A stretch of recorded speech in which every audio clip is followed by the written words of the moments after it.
السلام عليكم ورحمة الله وبركاته. إن الحمد لله نحمده ونستعينه ونستغفره ونعوذ بالله من شرور أنفسنا ومن سيئات أعمالنا. من يهده الله فلا مضل له ومن يضلله فلا هادي له، وأشهد أن لا إله إلا الله وحده لا شريك له، وأشهد أن محمدا عبده ورسوله. أما بعد، فقد قال الله تعالى في القرآن العظيم الفرقان المجيد: أعوذ بالله من الشيطان الرجيم، بسم الله الرحمن الرحيم. يا أيها الذين آمنوا اتقوا الله حق تقاته ولا تموتن إلا وأنتم مسلمون. اللهم صل على محمد وعلى آل محمد كما صليت على إبراهيم وعلى آل إبراهيم إنك حميد مجيد. اللهم بارك على محمد وعلى آل محمد كما باركت على إبراهيم وعلى آل إبراهيم إنك حميد مجيد. அன்புள்ள சகோதரர்களே, பெரியோர்களே, சகோதரிகளே, தாய்மார்களே, அல்லாஹுடைய மாபெரும் அருளால் பத்ஹா தாவா நிலையத்தின் சார்பாக நடைபெறுகின்ற இந்த நிகழ்ச்சியில் நாம் எல்லாம் மார்க்க அறிவை பெருக்கி நம்முடைய வாழ்க்கையில் கடைபிடிக்க வேண்டும் என்ற தூய நோக்கத்தோடு நம்முடைய ஓய்வு நேரங்களை அல்லாஹுக்காக ஒதுக்கி அல்லாஹுடைய மாளிகையில் அமர்ந்திருக்கிறோம். அல்லாஹ்வுக்கு சுப்ஹானஹு வ தஆலா நம்முடைய தூய்மையான எண்ணங்களுக்கு ஏற்ப நற்கூலிகளை வழங்கி அருள் புரிவானாக என்று ஆரம்பத்திலே துஆ செய்து கொள்கிறேன். அன்புள்ளவர்களே, இஸ்லாமிய பார்வையில் அகீதா, உண்மையில் அகீதா என்பது அதனுடைய பொருள் என்ன, அகீதா என்றால் என்ன, அகீதாவுடைய முக்கியத்துவம் என்ன என்பதை சுருக்கமாக இன்ஷா அல்லாஹ் நாம் பார்க்கலாம். பொதுவாகவே அகீதா என்ற இந்த வார்த்தை குர்ஆனிலும் ஹதீஸிலும் நேரடியாகவே பார்க்க முடியாது. அகீதா என்ற பதம் ஸல்லல்லாஹு அலைஹி வஸல்லம் அவர்களுடைய காலகட்டத்திலும் புழங்கிய ஒரு வார்த்தையும் இல்லை. ஆனால் குர்ஆனிலே அகீதா என்பதனுடைய வேறு சொல் அது இடம்பெற்றிருக்கிறது.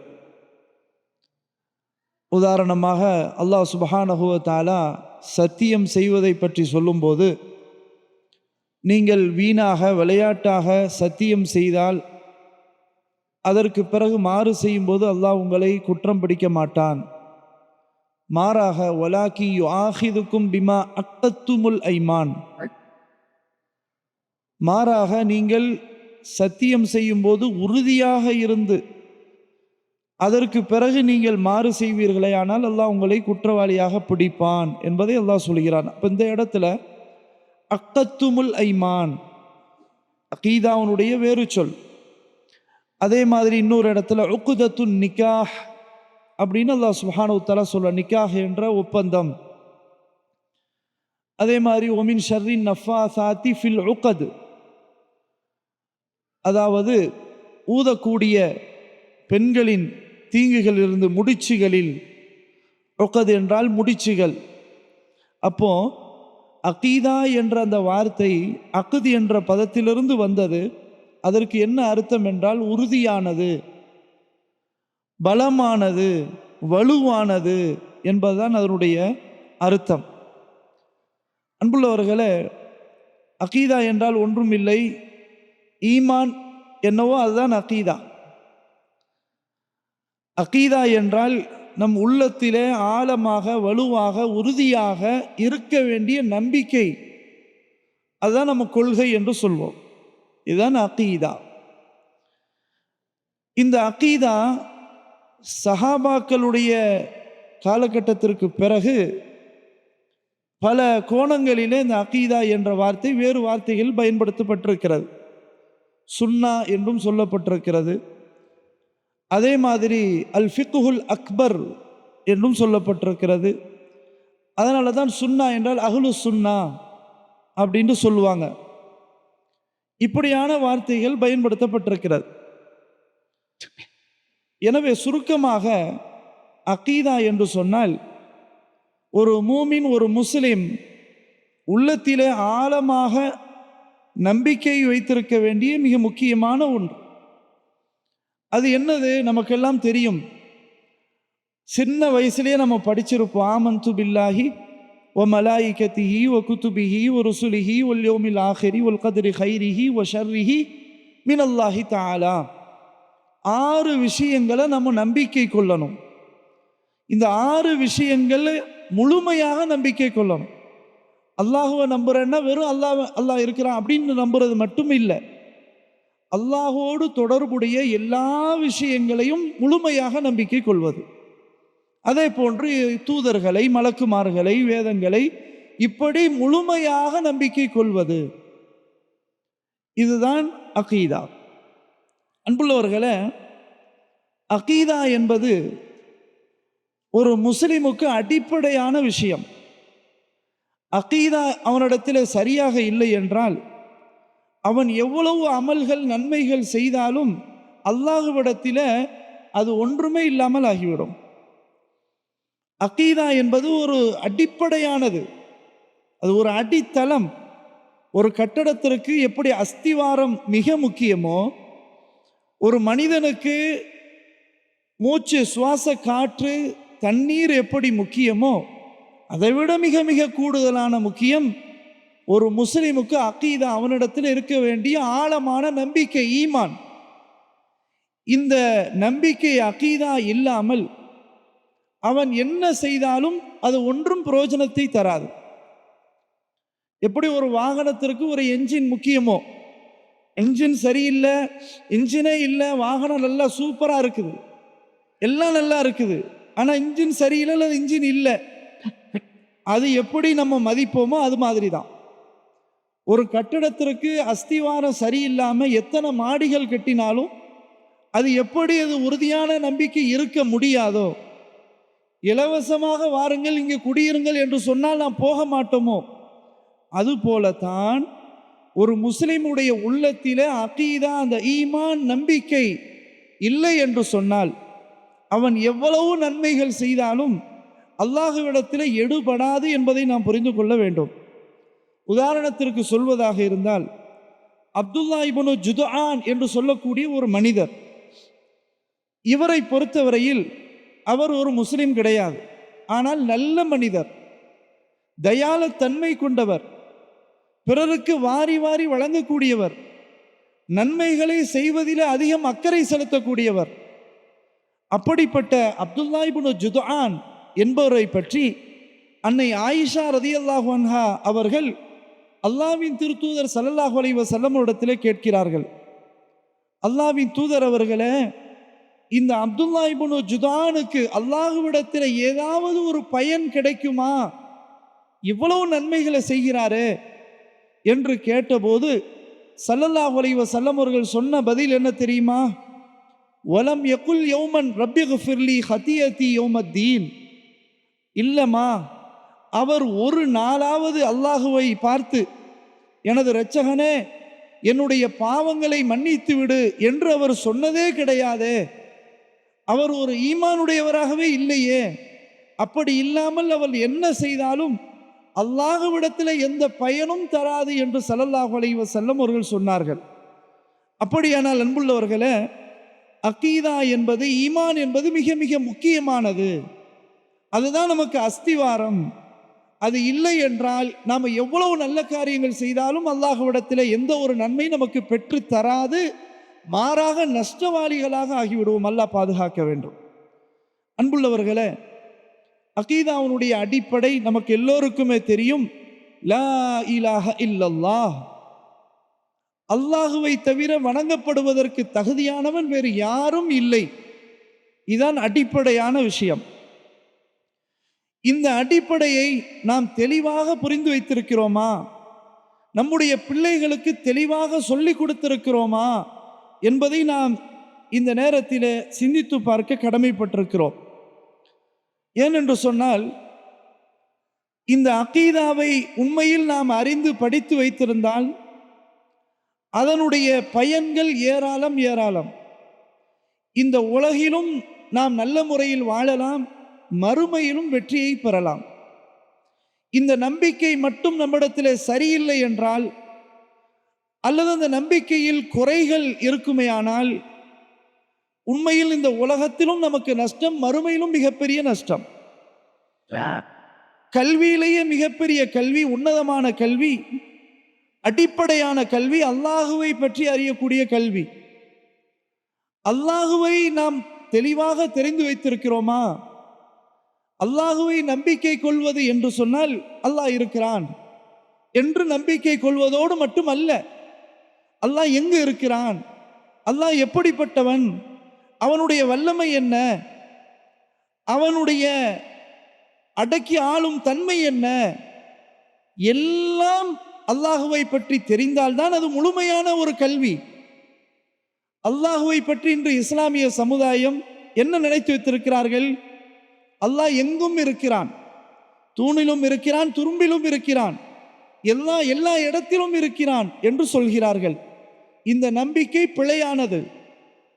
அல்லாஹ் அவனை பற்றி, அவனுடைய இடத்தை பற்றி அல்லாஹ் பேசும்போது அர் ரஹ்மானு அலல் அர்ஷிஸ்தவா, ரஹ்மான் அரசிலே இருக்கிறான் என்று அல்லாஹ் சுப்ஹானஹு வ தஆலா தன்னை பற்றி அடையாளப்படுத்துகிறான். ஸல்லல்லாஹு அலைஹி வஸல்லம் அவர்கள் ஒரு அடிமை பெண்ணிடத்திலே கேள்வி கேட்டார்கள். அல்லாஹ் எங்கு இருக்கிறான் என்று கேட்டார்கள். அப்போது அந்த பெண்மணி சொன்னால், வானத்திலே இருக்கிறான் என்று கையை உயர்த்தி சொன்னார். உடனடியாக ஸல்லல்லாஹு அலைஹி வஸல்லம் அவர்கள் இந்த பெண்ணை பார்த்து மக்களிடத்தில் சொன்னார்கள், இவரை உடனடியாக விடுதலை செய்து விடுங்கள் என்று சொன்னார்கள். சரியாக சொன்னார் என்று சொன்னார்கள். அப்படியானால் ரப்புல் ஆலமீன் எங்கு இருக்கிறான் என்பதை நாம் ஒவ்வொருவரும் தெரிந்து வைத்திருக்க வேண்டும். ரப்புல் ஆலமீனை பற்றி எந்த அளவிற்கு நாம் தெரிந்து வைத்திருக்கிறோம் என்பதை சிந்தனை செய்து பார்க்க வேண்டும். அன்பானவர்களே, கொள்கை குழப்பங்கள், கொள்கையில் பல பிரிவுகள், இஸ்லாமிய வரலாற்றிலே நிறைய பிரிவுகள் இருந்தன என்பதை நாம முதல்ல படிக்கணும். அப்போது படித்தால்தான் நமக்கு விளங்கும், சட்டம் விளங்கும், எது உண்மையான கொள்கை, எது சரியான கொள்கை என்பது தெரியும். இல்லை என்றால் நமக்கு ஒண்ணுமே தெரியாது. அகீதான்ற பேரே புதுசா இருக்கும். என்ன அகீதா, என்ன புது சப்ஜெக்டா இருக்குது அப்படின்ற மாதிரி இருக்கும். அகீதானா என்ன, கொள்கைன்னா என்ன, அகீதானா என்ன சொல்லுவோம், கொள்கைன்னு சொல்லுவோம், கொள்கைன்னா அகீதா, இப்படி மாற்றி மாற்றி சொல்லிக்கிற வேண்டியதான். ஆனால் அதனுடைய உண்மையான அர்த்தம், அதன் உண்மையான பொருள் என்னவென்று நிறைய மக்களுக்கு தெரியாது. இப்போ அல்லாஹ்வை எப்படி நம்பணும்? அல்லாஹ் ரப்பு, அவன்தான் இலாஹு. அதே மாதிரி அவனுடைய திருநாமங்கள், அவனுடைய வர்ணனைகள், இதில் எதுவுமே குழப்பம் இல்லாமல் நம்பிக்கை கொள்வதுதான் உண்மையான நம்பிக்கை. அப்போ நிறைய பிரிவுகளை நம்ம படிக்கணும். உதாரணத்திற்கு சொல்வதாக இருந்தால், ஹவாரிஜியாக்கள் அப்படின்னு சொல்லுவோம். இவங்க யார்? ஹவாரிஜிகள்னா யார்? நிறைய மக்களுக்கு அது தெரியாது, வரலாறு படிக்க வேண்டும். ஹவாரிஜிகள் என்பவர்கள் யார்?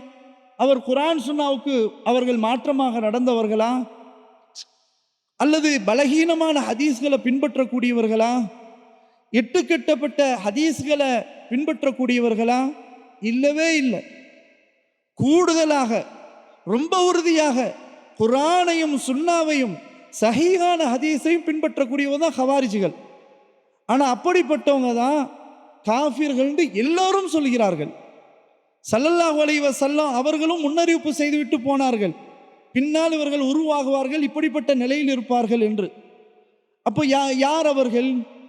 இப்போ குர்ஆன் சுன்னாவை சரியாக பின்பற்றக்கூடியவங்க எப்படி அவர்கள் வழிகேடர்களாக, இறை மறுப்பாளர்களாக இருப்பார்கள்? இதை நம்ம சிந்திக்கணும். அன்புள்ளவர்களே, சஹாபாக்களுடைய காலகட்டத்தில், ரசூலுல்லாஹி ஸல்லல்லாஹு அலைஹி வஸல்லம் அவர்களுடைய காலகட்டம் முதல்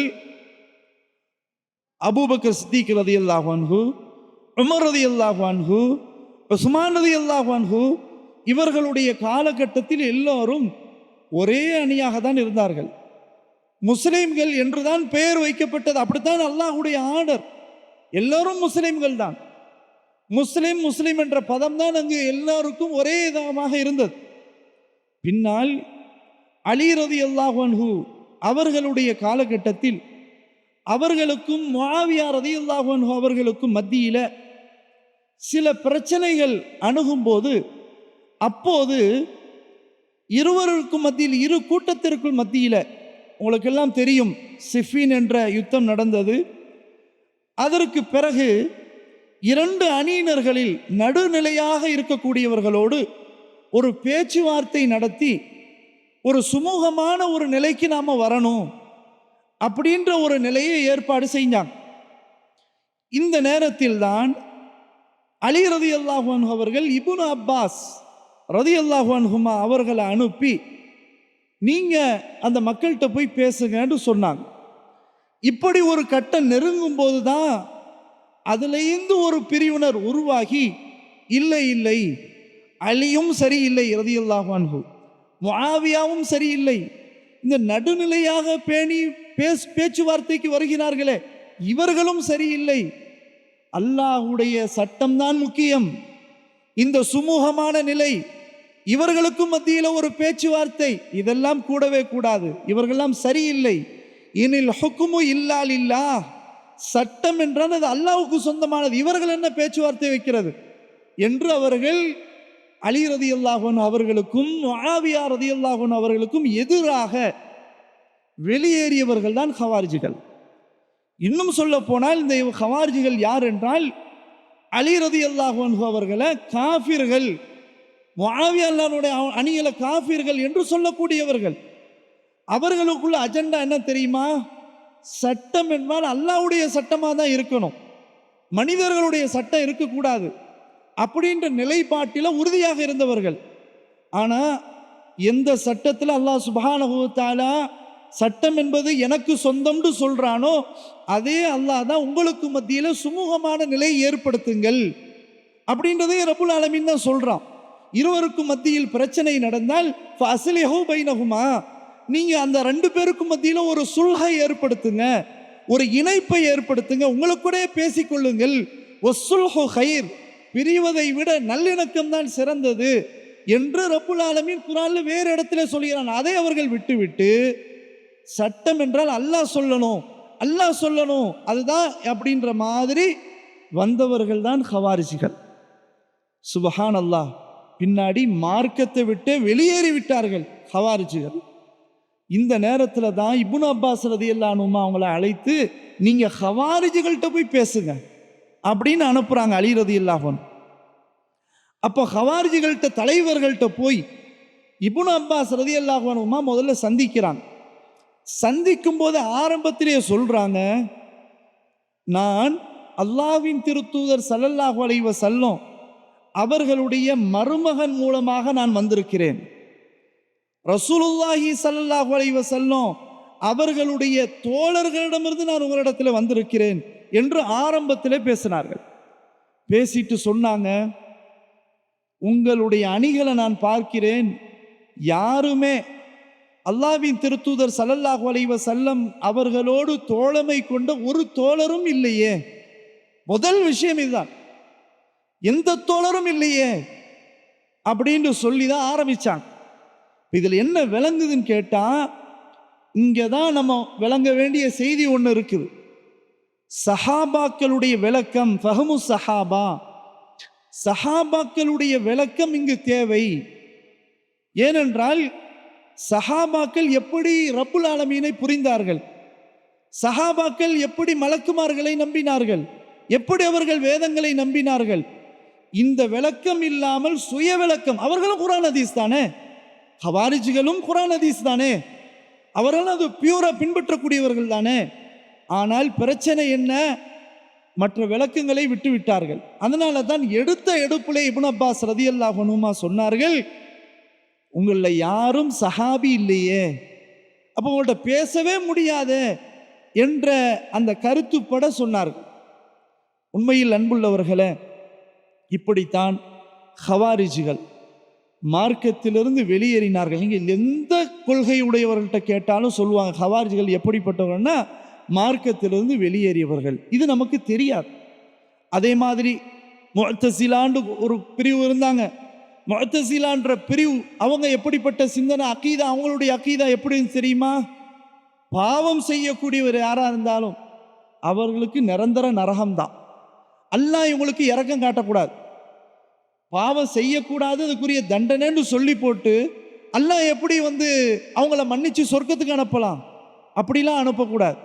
பாவம் செஞ்ச தண்டனை தான், நிரந்தர நரகம்தான். இப்படின்ற ஒரு நம்பிக்கை முஅ்தஸிலாவிடத்தில் இருந்துச்சு. அது மாதிரி ஜஹ்மியான்னு ஒரு கூட்டம் இருந்துச்சு. அவர்களை பொறுத்தவரையில் சுபஹானல்லாஹ் அல்லாஹுடைய வர்ணனைகளை மறுத்தாங்க, அல்லாஹுடைய சிஃபாத்துகளை மறுத்தாங்க. அப்படிப்பட்ட ஒரு நிலையில் இருந்தாங்க. அல்லாஹ் பார்க்குறான், அல்லாஹ் கேட்குறான் அப்படின்னு இருந்தால் அப்படிலாம் கிடையாது. நாமளும் அல்லாஹ் ஒன்றா, நம்மளும் பார்க்குறோம் அல்லாவும் பார்க்குறான்னா என்ன அர்த்தம்? அப்படிலாம் இல்லை அப்படின்னு சொல்லி மறுத்தாங்க.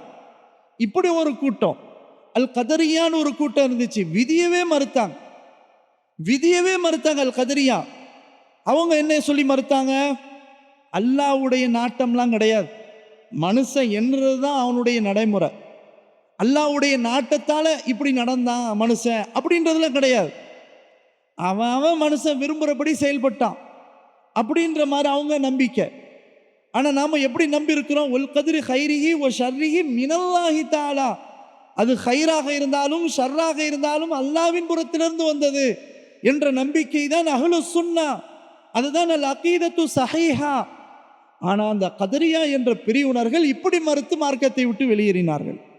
அதே மாதிரி அல் ஜபரியான்னு ஒரு கூட்டம் இருந்துச்சு. அந்த கூட்டத்தினுடைய கொள்கை என்ன தெரியுமா? அல் கதரியாவுக்கு அப்படியே நேர்மாற்றம். மனுஷனுடைய இதெல்லாம் ஒன்றும் கிடையாது, எல்லாம் அல்லாஹ்வுடைய நாட்டம்தான், இவன் என்ன சுயமாக சிந்திக்கிறான் அப்படிலாம் இல்லை. அல்லாஹ் முன்னாடியே ப்ரோக்ராம் பண்ணி வச்சுட்டான், அல்லாஹ்வுடைய நாட்டப்படி செஞ்சிட்டான். இப்படி சொன்னா இவன் என்ன பாவம் செஞ்சாலும் ஆட்சியாளர்கள் தண்டிக்க முடியாது. இது தப்பிக்கிறதுக்கு ஒரு பெரிய வழி, என்ன குற்றங்கள் வேணாலும் செய்யலாம், இது நான் நாடலப்பா அல்லாஹ் நாடிட்டான் அப்படின்ற கொள்கை அவங்கள்ட்ட கொள்கை. ஆனால் கதரியாவுடைய பிரிவு இருக்காங்களா, அவங்க மாட்டிக்கிடுவாங்க. அவங்க இதில் அப்படி இல்லை, நாம நினைக்கிறது தான் ரப்புல் ஆலமீனுடைய நாட்டை இல்லை அப்படின்னு சொன்னாங்க. ஆனால் இவங்க எப்படின்னா வசதியாக யாரும் என்ன வேண்டாலும் செய்யலாம் அப்படின்ற கொள்கை உடையவங்க. சுபஹானல்லாஹ், இவ்வளவு பிரிவுகள் இருக்கு. பிரிவுகள் இன்னும் இது கொஞ்சம் தான் சொன்னேன், எத்தனையோ பிரிவுகள் இருக்குது பண்புள்ளவர்களே. அப்போ அகீதா என்பது இந்த பேசிக் நாலேஜ் நமக்கு எவ்வளோ பேருக்கு இருக்குது? எவ்வளவு பேர் நம்ம அல்லாஹுவை பற்றி அறிந்திருக்கிறோம்? உதாரணத்திற்கு அல்லாஹ் சுப்ஹானஹு வ தஆலா அவன் மறைவானதை அறியக்கூடியவன், அவன் அல்லாமுல் குயூப், மறைவானவைகளை அதிகம் அதிகம் அளவு கடந்து அறியக்கூடியவன். அவனுக்குள்ள பேர் தான் இந்த பேரு. நம்ம வேற யாருக்கும் கொடுக்க முடியாது இல்லையா? அல்லாஹ்வின் தூதர் ஸல்லல்லாஹு அலைஹி வஸல்லம் அவர்களுக்கும் கொடுக்க முடியாது. அவர்களுக்கும் இல்முல் கைப் கிடையாது, மறைவான ஞானம் இல்லை, யாருக்கும் இல்லை, ரப்புல் ஆலமீனை தவிர. இந்த நம்பிக்கையில எத்தனை பேர் உறுதியா இருக்கிறாங்க முஸ்லிம்கள்ல? அல்லாஹுவை பற்றியுள்ள நம்பிக்கை, ஆழமான நம்பிக்கை எத்தனை பேர்கிட்ட இருக்கு? எத்தனை பேர் அவுலியாக்களுக்கு பயப்படுவாங்க தெரியுமா? தப்பு செஞ்சா அவுலியாக்கள் ஏதாவது செஞ்சிருவாங்க அப்படின்ற பயம். ரப்புல் ஆலமீன் அந்த அளவு பயப்படுறது இல்லை. ரப்புல் ஆலமீனுடைய அந்த பயம் நமக்கு எவ்வளோ இருக்குது. சுப்ஹானல்லாஹ், இந்த அல்லாமுல் குயூப் என்ற அல்லாஹுடைய அந்த சிஃபத், அந்த பண்பு, அல்லாஹுடைய அந்த நிலையை நம்ம புரிந்து நம்முடைய கொள்கையில் உறுதியாக இருந்தால் நம்ம எவ்வளோ நல்லவர்களாக இருப்போம். அல்லாஹ் பார்த்துக்கிட்டு இருக்கிறான், அல்லாஹ்வுக்கு எல்லாம் தெரியும் அப்படின்னு நம்பிக்கையில் இருந்தால் நமக்கு எவ்வளோ கஷ்டங்கள் வந்தாலும் இந்த அல்லாமுல் குயூப், அல்லாஹ் அறியக்கூடியவனாக இருக்கிறான்ற அந்த வார்த்தை நமக்கு ஒரு மன ஆறுதலை தரும். ஆனால் இன்னைக்கு பாருங்க, அல்லாஹுடைய தூதர் ஸல்லல்லாஹு அலைஹி வஸல்லம் அவர்களையும் அல்லாஹ்வோட இணைச்சி அவங்களுக்கும் மறைவான ஞானம் இருக்குது. இது பிழை, இந்த கொள்கையில பிழை. ஸல்லல்லாஹு அலைஹி வஸல்லம் அவங்களுக்கு எப்படி தெரியும்? விளக்கம் சொல்லுவாங்க. எப்படி தெரியுமா? அல்லாஹ் அறிவிச்சு கொடுப்பான், அவங்களுக்கு தெரியும். அறிவிச்சு கொடுக்கறது எப்படி ஒரு மறைவானதை தெரிய முடியும்? எனக்கு ஒரு செய்தி தெரியாது, மௌலவி சொல்றாங்க, சொல்றத வச்சு நான் சொல்றேன் அப்படின்னு சொன்னா எனக்கு எப்படி தெரியும்? சொன்னதுனால தெரியும், அப்படிதானே? அப்படி இருக்கும்போது சொல்லாட்டா எனக்கு தெரியுமா? தெரியாது. அப்போ சில விஷயங்களை ஸல்லல்லாஹு அலைஹி வஸல்லம் ஒரு இடத்துல இருந்து இன்னொரு இடத்துல நடக்கிறத ஒரே நேரத்தில் அவங்க அறிவிக்கிறாங்கன்னு சொன்னா அல்லாஹ்வுடைய தொடர்புடையவங்களா இருக்கிறாங்க. அல்லாஹ் தெளிவா சொல்றான், வகை அறிவிக்கிறான், வகையோடு தொடர்புடையவர்கள். அப்படி இருக்கும்போது அவங்களுக்கு அல்லாஹ் அறிவிச்சு கொடுத்தா தெரியும். அப்படி அறிவிச்சு கொடுத்தா தெரியும் என்றால் அவங்க ஆலிமுல் கைபு கிடையாது, மறைவான ஞானமுடையவங்க கிடையாது. இதை நம்ம தெளிவா விளங்கலாம். சரி, அப்படி இருந்தா வாழ்க்கையில ஸல்லல்லாஹு அலைஹி வஸல்லம் எத்தனையோ நிலைகளை நம்ம பார்க்கலாம். ஒண்ணுக்கு உதாரணமா சொல்வதாக இருந்தா, யூத பெண்மணி ஸல்லல்லாஹு அலைஹி வஸல்லம் அவர்களுக்கு விருந்துக்கு அழைக்கிறார். ஸல்லல்லாஹு அலைஹி வஸல்லம் மட்டும் இல்லை, அவர்களுடைய தோழர்களையும் சேர்த்து அழைக்கிறார். ஸல்லல்லாஹு அலைஹி வஸல்லம் அழைப்பு கொடுக்கும்போது மறுக்க மாட்டாங்க. அவங்க பிரஸ்டேஜ் பார்க்க மாட்டாங்க. யூத பெண்மணி தானே அப்படின்னு கூட பார்க்க மாட்டாங்க. இவர் ஏழையா பணக்காரரா, உயர்ந்த குலத்தை சார்ந்தவரா தாழ்ந்த குலத்தை சார்ந்தவரா என்றெல்லாம் ஸல்லல்லாஹு அலைஹி வஸல்லம் அவர்கள் பார்க்க மாட்டார்கள். எனவே யூத பெண்மணி அழைத்த போது பதில் கொடுத்தார்கள். உண்மையில் ஸல்லல்லாஹு அலைஹி வஸல்லம் அவர்களுக்கு மறைவான ஞானம் என்று இருக்குமேயானால் அந்த அழைப்புக்கு பதில் கொடுத்திருப்பார்களா? கொடுத்திருக்க மாட்டார்கள். காரணம் என்ன? அவள் அழைப்பது ஸல்லல்லாஹு அலைஹி வஸல்லம் அவர்களையும் சஹாபாக்களையும் ஒட்டுமொத்தமாக அழிக்க வேண்டும் என்பதற்காக. தான் கொடுக்கின்ற உணவில விஷத்தை தடவி அவர்களை உண்டு இல்லை என்று பார்க்க வேண்டும் என்று முடிவு செய்தவள். அப்படி இருக்கும்போது ஸல்லல்லாஹு அலைஹி வஸல்லம் எப்படி அவங்க பதில் கொடுத்திருப்பாங்க? சரி, பதிலும் கொடுக்கல. அதாவது வாரண்டு சொல்லிட்டாங்க, மறுப்பு தெரிவிக்கல. திரும்ப போயிட்டாங்க. போய் அந்த வீட்டில் போய் உட்கார்ந்து சாப்பிடவும் செய்கிறாங்க. சாப்பிடும்போது சில சஹாபாக்கள் அந்த சபையிலேயே சாப்பிட்டு அங்கேயே மரணிக்கிறாங்க. அப்பவும் ஸல்லல்லாஹு அலைஹி வஸல்லம் அவங்களுக்கு தெரியல. அப்ப ஸல்லல்லாஹு அலைஹி வஸல்லம் விரும்பி தன்னுடைய தோழர்கள் விஷத்தை சாப்பிட்டு மரணிக்க விரும்புவார்களா? விரும்ப மாட்டார்கள். அப்ப அவர்களுக்கு தெரியல. சரி, தான் அந்த மாமிசத்தை கறியை எடுத்து உட்கொள்கிறார்கள். உட்கொள்ளும் போதும் தெரியல. கடைசியா தொண்டைக்குள்ள போகுது. அல்லாஹ்வுடைய வஹி வருது, நிறுத்துங்க, உங்க விஷந்தடை வச்சிருக்கிறா அப்படின்னு வஹி செய்தி வருது. இந்த வஹி செய்தியை பெற்றதுக்கு பிறகுதான் ஸல்லல்லாஹு அலைஹி வஸல்லம் சொல்றாங்க, தோழர்களை நிறுத்துங்க, யாரும் இதுக்கு மேல சாப்பிடாதீங்க, அவ விஷந்தடை இருக்கிறா அப்படின்னு சொல்றாங்க. அப்போ அந்த ஸ்பாட்லேயே மௌத்து நடக்குது. அப்போ ஸல்லல்லாஹு அலைஹி வஸல்லம் அப்போ அந்த நேரத்தில் என்ன சொன்னாங்க? சஹாபாக்கள் துடிச்சிட்டு போனாங்க. அல்லாஹ்வின் தூதர் அவர்களே, நீங்க ஒரே ஒரு வார்த்தை சொல்லுங்க, அவளை நம்ம முடிச்சிரும். இப்படிப்பட்ட அநியாயம் செஞ்சிருக்க விருந்துக்குன்னு கூப்பிட்டு உயிரை பறிக்கிறதுக்கு இப்படிப்பட்ட ஒரு வேலையை அவள் செய்கிறாள் என்றால் அவளை நம்ம சும்மா விடக்கூடாது, இந்த இடத்துல இருந்தா முடிச்சிரும். உடனே அல்லாஹ்வின் தூதர் ஸல்லல்லாஹு அலைஹி வஸல்லம் வேண்டாம், அவளை கூப்பிடுங்கன்னு சொன்னாங்க. கூப்பிட்டு அறிவுரை வழங்குறான். ஏமான் இப்படி செஞ்சா? அந்த பெண்மணி நேரடியாக டிக்ளேர் பண்ணுற, உங்களை முடிக்கணுன்றதுக்காண்டி தான் நான் அப்படி செஞ்சேன். இந்த அதிகாரம் உனக்கு இல்லையே, அடுத்தவருடைய உயிரை எடுக்கிற அதிகாரம் உனக்கு இறைவன் தரலையே, நீ அதை செய்கிற, அப்படிலாம் செய்யக்கூடாதுமான்னு சொல்கிறான். இப்போ எதுக்கு இதை சொல்ல வந்தேன் அன்புள்ள சகோதரர்களே, ஸல்லல்லாஹு அலைஹி வஸல்லம் அவர்களுக்கு உண்மையிலேயே மறைவான ஞானம் முன்கூட்டியே அவர்களுக்கு தெரிந்திருக்குமையானால் அவர்கள் உடனடியாக பதில் சொல்லியிருப்பார்களா? அந்த வீட்டிற்குள் வந்திருப்பார்களா? அங்கிருந்து சாப்பிட்டிருப்பார்களா? சில சஹாபாக்கள் சாப்பிட்டு அவர்கள் அங்கேயே மரணித்தார்களே, அப்படி ஒரு நிலை ஏற்பட்டிருக்குமா? தானும் உட்கொண்டு பிறகு மரண நேரத்தில் சொல்றாங்க அல்லாஹ்வின் தூதர் ஸல்லல்லாஹு அலைஹி வஸல்லம், அந்த யூத பெண்மணி எனக்கு அப்போது விஷம் கொடுத்து தந்தாலே, அது என்னுடைய தொண்டைக்குழிக்குள்ளே சென்றதே, அந்த வேதனை நான் இப்போது உணர்கிறேன்னு சொன்னாங்க. எப்போ? கடைசியா மரண நேரத்தில். அந்த அளவுக்கு பாதிக்கப்பட்டிருந்தாங்களே. அப்போ அவங்களுக்கு தெரிஞ்சுதா? இல்லை. அப்போ மறைவான ஞானம் என்பது அவங்களுக்கு கிடையாது. அல்லாஹ் எதை அறிவிச்சு கொடுத்தானோ அதை தவிர தெரியாது. அல்லாஹ் அறிவித்து கொடுக்கத்தான் செய்வான். ஏனென்றால் அல்லாஹ்வோடு தொடர்புடையவர்கள், அல்லாஹ்வுடைய தூதர். அப்படி தொடர்போடு இருக்கும்போது அது எப்படி மறைவான ஞானம்னு சொல்ல முடியும்? மறைவான ஞானம்னா யாருக்கும் சொல்லக்கூடாது, யாரும் இந்த கருத்து தெரிவிக்க கூடாது. அப்படி இருந்தால் எனக்கு தெரியும் சொன்னா அது மறைவான ஞானம். அன்புள்ளவர்களே, முஸ்லிம்களிடத்தில் இப்படியான நம்பிக்கை அகீதா ரீதியில பிழையான, தவறான, அப்பட்டமான நம்பிக்கை இருப்பதை பார்க்கிறோம். அதே போல அல்லாஹ் அல்லாதவர்களை வணங்குற காட்சிகள், தர்காக்கள். சுபஹான் அல்லாஹ், என்ன நன்மைகள் செஞ்சு என்ன புண்ணியம் இருக்குது. அக்கீதா பேசிக் லா இலாஹ இல்லல்லான்னு சொல்லிட்டு தொழுகையில் தக்பீர் கட்டி ஈயாக்க நாபுது ஈயாக்க நஸ்தாயின், உன்னையே நாங்கள் வணங்குகிறோம், உன்னிடமே நாங்கள் உதவி தேடுகிறோம் என்று அல்லாஹுவை பார்த்து சொல்லிவிட்டு வெளியே வந்தது பிறகு தர்கால நின்று நீங்கள் தான் எனக்கு உதவி செய்யணும்னு சொன்னால் அப்போ என்ன கொள்கை? எவ்வளோ ஒரு தவறான கொள்கைன்னு பாருங்க. அப்போ அகீதா அந்த பேசிக் அது தகர்ந்து போதே. அதுவும் சரி இதுவும் சரின்னா எப்படி சரியாகும்? அல்லாஹ்வை மட்டும் வணங்கணும், அவனை தவிர வேறு யாரையும் எதனையும் வணங்கக்கூடாது, இதுதானங்க அகீதா. அப்போ இந்த அகீதாவில் எப்படி இருக்கிறாங்க? தர்கா என்ற அந்த வார்த்தையை, அரபு வார்த்தையா? தர்கா என்ற வார்த்தையே ஒரு பாரசீக மொழி, அந்த பாரசி மொழியில் வந்தது தான். அதுக்கு என்ன அர்த்தம்? உருதுவில் டிரான்ஸ்லேட் பண்ண இபாதத் கானா, இபாதத் கானான்னு அர்த்தம். அதை நம்ம தமிழில் சொன்னால் வணங்கும் இடம். இப்போ தர்கா வணங்கும் இடமா? பேர்லேயே ஷிர்க் இருக்கிறது. வணங்குற இடம் அல்லாஹுடைய வீடு, அப்போ பேர்லேயே ஷிர்க்கு.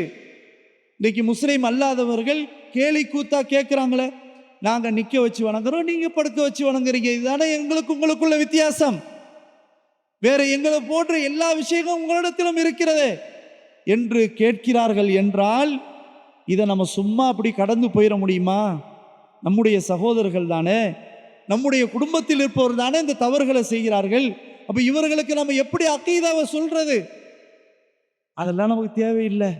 நம்ம பாட்டு நம்ம இதில் இருப்போம். குர்ஆன் சொன்ன நம்ம சொல்லிக்கிறோமா, நமக்குள்ளே இருப்போம். அவங்கள்ட்டலாம் எதுவும் பேச வேண்டாம். இது சரியா? அப்போ நாம மட்டும் சொர்க்கத்துக்கு போகணும், அவங்க எப்படி போகட்டும் அப்படின்றதா?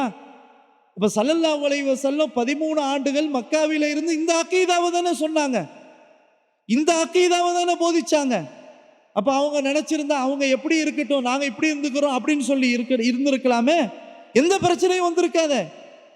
ஏன் தாயிஃபுக்கு போனாங்க? சுப்ஹானல்லாஹ், தாயிஃபுக்கு போனா அவ்வளோ வேதனைகள். அவர்களை விரட்டினாங்க, பந்து விளையாடினாங்க ஸல்லல்லாஹு அலைஹி வஸல்லம் அவர்களை. ஸல்லல்லாஹு அலைஹி வஸல்லம் யார்? நாம யார்? ஸல்லல்லாஹு அலைஹி வஸல்லம் அல்லாஹ்வுடைய தூதர், இறுதி தூதர். அவர்களுக்கு பிறகு எந்த தூதரும் கிடையாது. அவ்வளோ பெரிய சிறப்பு அல்லாஹ் கொடுத்திருந்தான். மறுமையில் எல்லா தூதர்களுக்கும் அவங்க தான் லீடர், அவங்க தான் தலைவர்.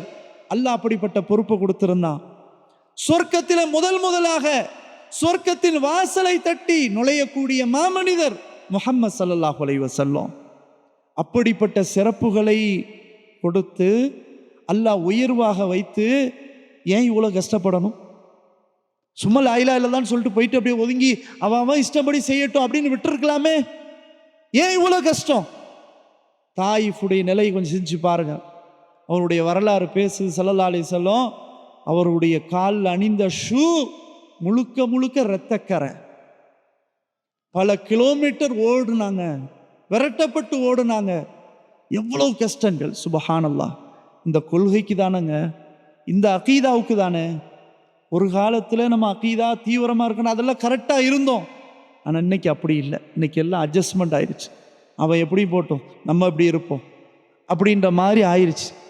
அதனால் அது அகீதா சரியில்லைன்றா எல்லாமே சரியில்லை. இப்போ ஸல்லல்லாஹு அலைஹி வஸல்லம் எவ்வளோ பணிகள் செஞ்சாங்க. அப்படி செஞ்சுதானங்க அவர்களால் உருவாக்கப்பட்ட சஹாபாக்கள் இந்தியாவில், இலங்கையில், கேரளாவில் வணிகம் புரிவதற்காக வந்து அவருடைய வியாபார திறமையில், நேர்மையில் நம்முடைய முன்னோர்கள் கவரப்பட்டார்களே. நம்ம என்ன அரபு நாட்டு இறக்குமதிகளா? நமக்கு முன்னோர்கள் 2-3 தலைமுறையினர்களுக்கு முன்னால் எடுத்து பார்த்தா நம்முடைய அப்பன் பாட்டன் ஒரு குப்புசாமியாக, ஒரு ராமசாமியாக இருந்திருப்பார். எப்படி இஸ்லாம் வந்தது?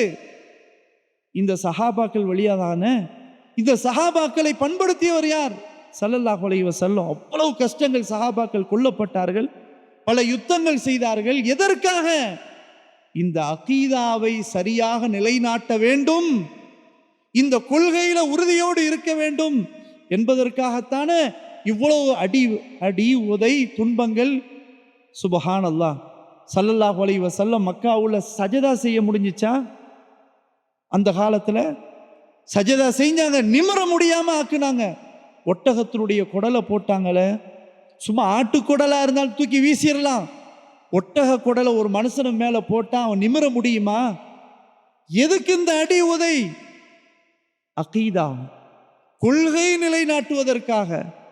அப்போ அன்புள்ள சகோதரர்களே, இந்த கொள்கை விஷயத்தில் நம்ம எந்த பார்வையும் இல்லாமல், எந்த சிந்தனையும் இல்லாமல் நம்ம பாட்டு நம்முடைய வாழ்க்கையை நம்ம அப்படி போனா கொஞ்சம் சிந்திச்சு பாருங்க. எந்த அமல்கள் செஞ்சாலும் அகீதா கொள்கை சரியில்லை என்றால் உண்மையில் ஒண்ணுமே சரியில்லாமல் இப்னு ஜுதானுடைய நிலைமை தான். அல்லாஹ் பாதுகாக்கணும். எனவே அகீதாவுல கரெக்டா இருக்கணும். அல்லாஹுவை பற்றி அறியக்கூடிய அந்த கல்வி நமக்கு தேவை, குறிப்பா நம்முடைய பிள்ளைகளுக்கு தேவை. அன்புள்ள சகோதரர்களே, எனவே இந்த அகீதாவில் கொஞ்சம் கூட சமரசம் இல்லாமல் கொண்ட கொள்கையில உறுதியாக இருந்த மௌத்து வரைக்கும் லா இலாஹ இல்லல்லாஹ், கடைசி நம்முடைய கலிமா, மன் கால ஃபீ ஆகிரி கலாமிஹி லா இலாஹ இல்லல்லாஹ் தஹலல் ஜன்னா. எவர் ஒருவருடைய கடைசி பேச்சு, இறுதி மூச்சு லா இலாஹ இல்லல்லாஹ் என்று அமைந்து விடுகிறதோ அவர் சொர்க்கத்திலே நுழைந்து விடுவார் என்று ஸல்லல்லாஹு அலைஹி வஸல்லம் அவர்கள் சொன்னார். அந்த அகீதாவில் கடைசி வரைக்கும் நம்ம நிலைச்சு நிற்கணும் என்றால் நிறைய நம்ம படிக்க வேண்டியிருக்கு. சும்மா அகீதான்னு சொல்லி பயம் காட்டவில்லை, நிறைய விஷயங்கள் நம்ம படிக்கணும். எப்படியெல்லாம் வழிகட்ட கூட்டங்கள் இருந்தன என்பதை நம்ம படித்தாதான், அந்த நாலேஜ் இருந்தாதான் நாம் அதிலிருந்து தவிர்த்து இருக்க முடியும்.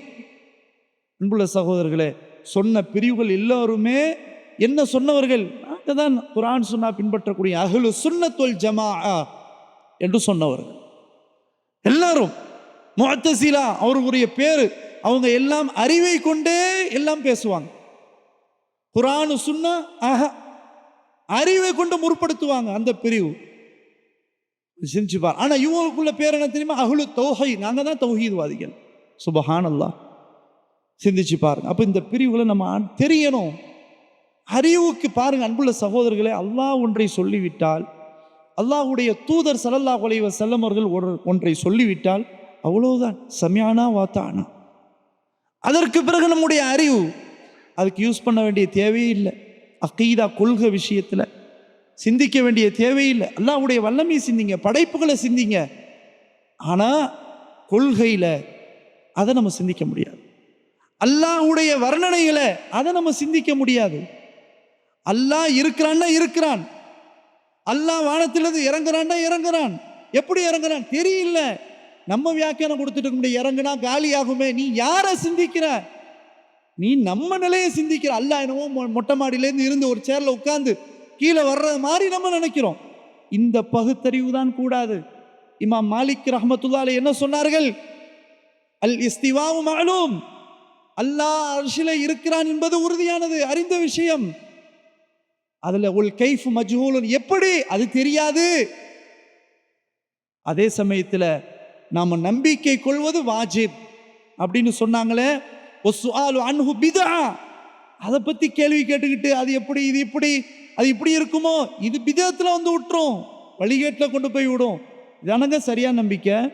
அட வானவர் ஜிப்ரீல் அலைஹிஸ்ஸலாம் மேலேந்து வர்றாங்க போறாங்கன்றதை நம்புறோம். 2 வானவர்கள் ஷிஃப்ட் ஆகி போயிட்டு இருக்காங்க, அதை சும்மா சாதாரணமா நம்புறோம். அதை பகுத்தறிவு யூஸ் பண்ணல.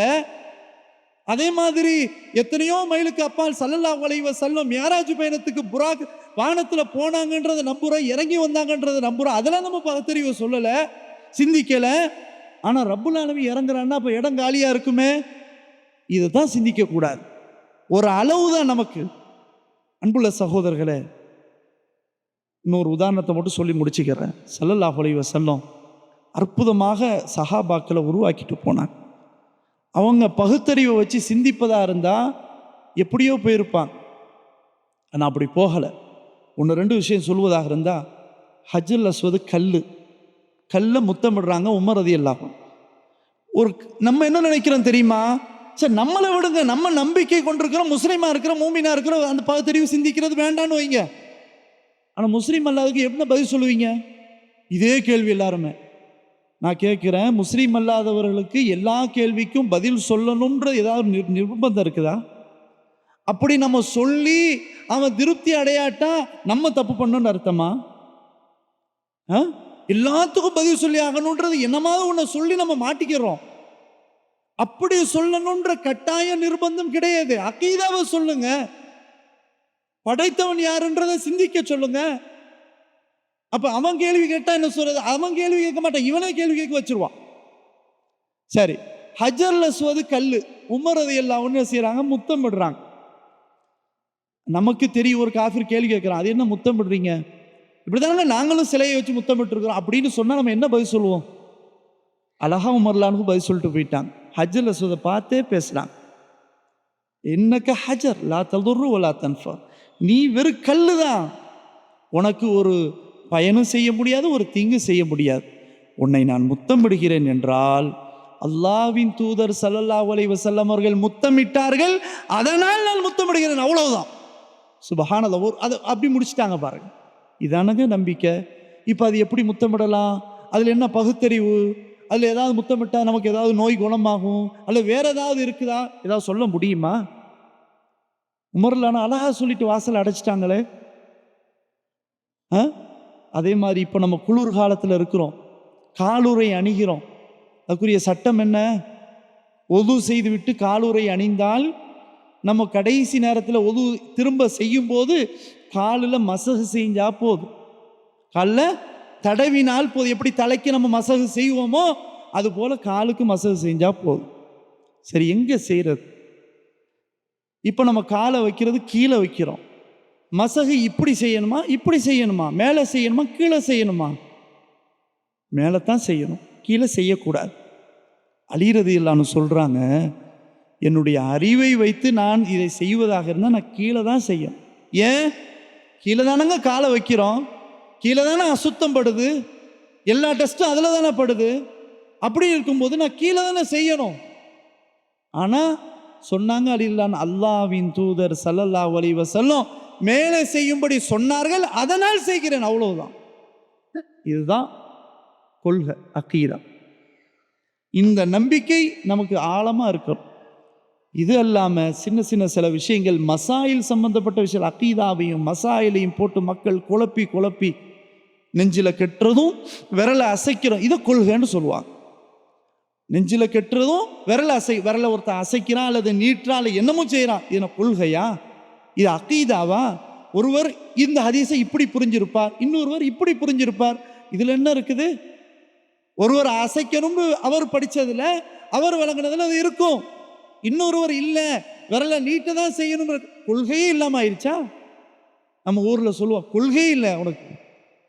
கொள்கை வேற, மசாயில் வேற, கொள்கை வேற, சட்டங்கள் வேற. இதையும் நம்ம தெளிவாக விளங்கணும். எனவே அன்புள்ள சகோதரர்களே, அக்கீதாவை முறையாக நாம் கற்றுக்கொள்ள வேண்டும். தயவு செய்து நம்முடைய சென்டரில் மாஷா அல்லாஹ் நிறைய சகோதரர்கள் அக்கீதாவை படிப்பதற்காக, மார்க்க அறிவை வளர்ப்பதற்காக, அல்லாஹுவை பற்றியுள்ள என்ன நம்ம அறிஞ்சிருக்கிறோம், என்னென்னமோ படிச்சிருக்கிறோம், என்னென்னமோ செய்கிறோம். உடனுக்குடன் ஒரு கார் வாங்குகிறோமா, அதுக்கு நம்ம கரெக்டாக என்ன கம்பெனி, என்ன இது எல்லாம் பார்க்குறோம். அது ரீவேல்யூ எவ்வளோ, இதுக்கு எவ்வளோ, அதுக்கு எவ்வளோ அப்படின்னு பார்க்குறோம். ஒரு இடத்துக்கு போகிறோமா, அது அந்த ரிவ்யூஸ் எப்படிலாம் இருக்குது, மக்கள் என்ன கமெண்ட் சொல்கிறோம், ஒரு நைட்டு தங்குறதுக்கு அவ்வளோ பார்க்குறோம். ஒரு பொருளை வாங்குறதுக்கு அப்படி பார்க்குறோம், ஒரு இடத்துல போகிறதுக்கு அப்படி பார்க்குறோம். அட ரப்புல் ஆலமீனை பற்றி நம்ம தெரியலையே, இன்னும் முழுமையாக தெரியலையே, அவன் எப்படிப்பட்டவன்டே தெரியலையே. ரப்புல் ஆலமீன் அவ்வளோதான். அல்லா இருக்கிறான், அல்லா எங்கேயும் இருக்கிறான். இப்படி தானே நம்ம நம்பிக்கை வச்சுருக்கிறோம். அப்போ நம்ம எவ்வளோ கவலை வரணும். அல்லாஹ் சொல்கிறேன், என்னை பற்றி முதல்ல படிப்பா, அதான் முதல் படிப்பு. ஃபஅலம் அன்னஹு லா இலாஹ இல்லல்லாஹ், லா இலாஹ இல்லல்லாஹ் முதல்ல படிங்க. இதை தவிர வேறு என்ன இருக்குது? அதானப்பா நாளைக்கு சொர்க்கத்துக்கு கொண்டு போய் சேர்க்கும். நம்ம என்ன படிப்பு படித்தாலும் இந்த உலகத்தில் நம்ம சம்பாத்தியம் பண்ணுவதற்காக உள்ள படிப்பு இங்கே யூஸ் ஆகும், அல்லாஹ் விளங்குறதுக்கும் அந்த படிப்பு யூஸ் ஆகும். ஆனால் முழுமையான படிப்பு அல்லாஹ்வை பற்றியுள்ள படிப்பு தானே. எனவே அல்லாஹ்வை பற்றியுள்ள அறிவு, அகீதா, அதில் நம்ம கரெக்டாக இருக்கணும். அதை நிறைய நம்ம படிக்கணும். அல்லாஹ் சுப்ஹானஹு வ தஆலா இப்படிப்பட்ட இஸ்லாமிய பார்வையில் அகீதா என்பதை இன்னும் தெளிவாக விளங்கி படித்து அறிந்து செயல்படக்கூடிய நல்ல மக்களாக வல்ல ரஹ்மான் என்னையும் உங்களையும் ஆக்கி அருள்வானாக என்று கூறி இத்தோடு எனது உரையை நிறைவு செய்து கொள்கிறேன். வாஹிரு தஅவானா அனில் அல்ஹம்துலில்லாஹி ரப்பில் ஆலமீன்.